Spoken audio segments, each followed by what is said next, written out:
Hello दोस्तों, मैं DRX Santosh Singh अपने YouTube चैनल पर आप सभी लोगों का स्वागत करता हूं। दोस्तों, आज अजय एकादशी है और अजय एकादशी की कथा सुनने और पढ़ने मात्र से अश्वमेध यज्ञ का फल प्राप्त होता है।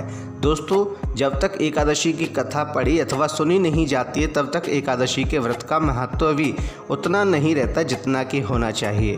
दोस्तों, अजय एकादशी की कथा क्या है, उसका महत्व क्या है, आज के इस वीडियो में हम आपको बताएंगे।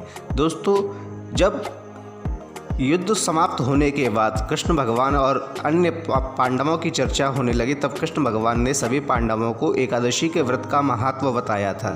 तब युधिष्ठिर ने पूछा कि जनार्दन, अब मैं यह सुनना चाहता हूँ कि भाद्रपद मास के कृष्ण पक्ष में कौन सी एकादशी होती है, कृपया बताइए। भगवान श्री कृष्ण बोले, राजन, एक चित्त होकर सुनो। भाद्रपद मास के कृष्ण पक्ष की एकादशी का नाम अजा है। वह सब पापों का नाश करने वाली बताई गई है।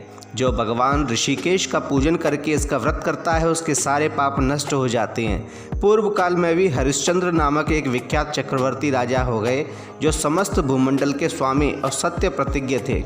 एक समय किसी कर्म का फल प्राप्त होने पर उन्हें राज्य से भ्रष्ट होना पड़ा।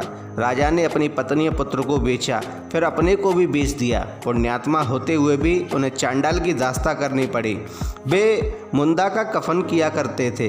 इतने पर भी नृपश्रेष्ठ हरिश्चंद्र सत्य से विचलित नहीं हुए। इस प्रकार चांडाल की दास्ता करते करते अनेक वर्ष व्यतीत हो गए। इससे राजा को बड़ी चिंता हुई। वे अत्यंत दुखी होकर सोचने लगे, क्या करूं, कहाँ जाऊं, कैसे मेरा उद्धार होगा। इस प्रकार चिंता करते करते वे शोक के समुद्र में डूब गए।